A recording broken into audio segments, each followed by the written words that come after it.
Naam, baada ya kujifunza sehemu iliyopita kwamba mwanadamu anatakiwa kuokoka lini, tukaona kabisa kwamba mwanadamu anatakiwa kuokoka akiwa bado yungali hai. Maana yake unaposoma katika Waebrania, waraka wa Waebrania anasema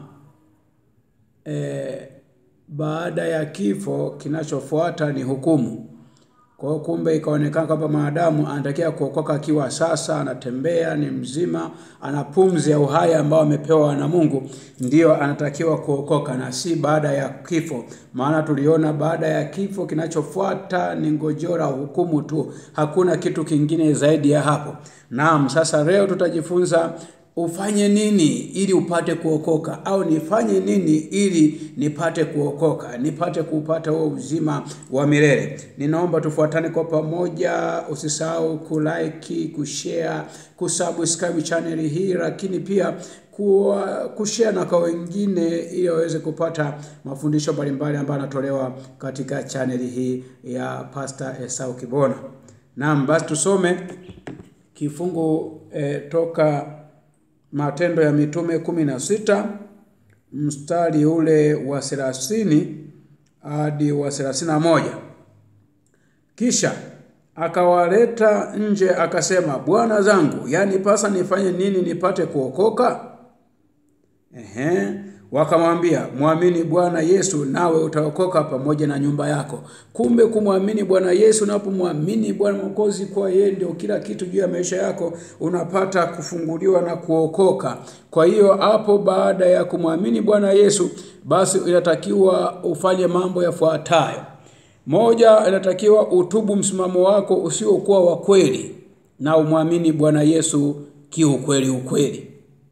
Utubu msimamo wako ambao sio wa kweli na umwamini Bwana Yesu kiukweli, si kimaigizo kama wengine wanavyoigiza leo. Ndio maana kuta mtu mpaka analia, ananena kwa lugha na nini, lakini bado ni mtu wa dhambi.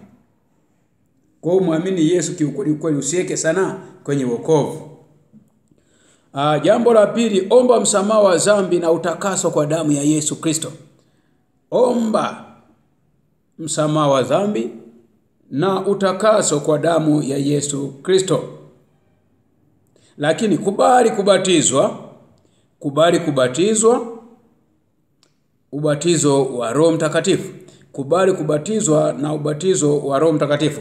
Tutakuja kujifunza sehemu inayofuata mambo ya Roho Mtakatifu, unabatizwa kwa Roho Mtakatifu. Kwa hiyo sasa kubali kubatizwa, kubali kupokea ubatizo wa Roho Mtakatifu na uombe au uombewe ili Bwana Yesu akubatize. Uombe au uombewe ili Bwana Yesu akubatize.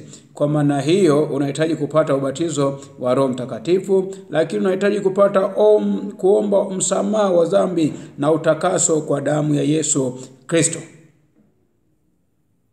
Naona kwa hayo mambo ndiyo unatakiwa uwe nayo, lakini pia dumu katika neno la Mungu, usitende dhambi tena.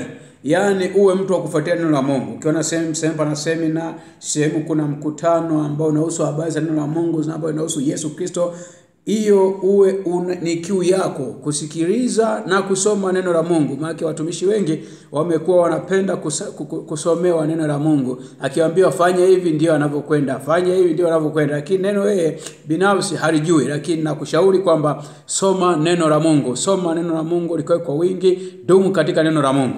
Penda kujifunza makusanyiko mbalimbali ya neno la Mungu.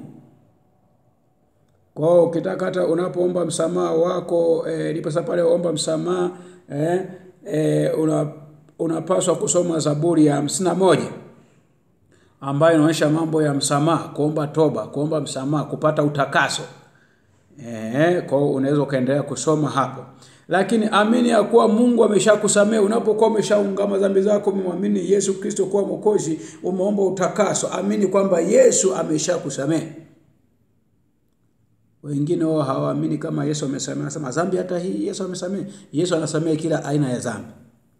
Haijalishi dhambi yako ina ukubwa gani au ina urefu gani. Dhambi yako ni ndefu kutoka Mbeya mpaka Dar es Salaam, Mungu yeye haangalii hiyo, anasamehe. Haijalishi dhambi yako ni kubwa namna gani. Haleluya. Bwana Yesu asifiwe. Kwa unapaswa kukiri kuwa umeokoka. Usiwe na mashaka. Sababu anayeokoa ni Yesu Kristo mwenyewe, si mtu mwingine, si mwanadamu. Amen. Kwa hiyo unatakiwa kuamini na kukiri kwamba umeokoka. Ukiri na kumtukuza Mungu aliyekuleta, ili Bwana Yesu naye atakukiri. Maana anatakiwa kukiri kwamba Mungu amekuokoa, na anatakiwa kukiri habari hii ya uokovu wako wa kuokoka mbele za watu, kwamba naye Mungu atakukiri, Yesu Kristo atakukiri mbele za malaika wake. Haleluya. Bwana Yesu asifiwe. Kwa hiyo unapokuwa umeokoka, maana yake unakuwa umeshavaa vazi jipya, vazi la wokovu. Unatakiwa kutembea nalo vazi la wokovu muda wote, ukidumu katika neno, sala na maombi. Naomba tufuatane tena sehemu inayofuata. Tutakwenda kujifunza sasa habari nyingine. Tukiondoka huku, tutakwenda kujifunza habari za ubatizo. Kwa kama mkao wa kujifunza kuhusu ubatizo, maana ubatizo nao umekuwa na changamoto nyingi siku hizi. Wapo watu wanabatiza kwa mavumbi, mchanga, watu wanabatiza kwa viboko, kwamba viboko vile kuvumilia ndio unakuwa umeshabatizwa na kuokoka. Sasa tutakwenda kujifunza tuone ubatizo, Yesu aliamuru ubatizo namna gani, maji mengi au maji machache, au kuruka bendera au kufanyeje. Kwa hiyo jiandae mkao huo ili tuje tujifunze kwa pamoja.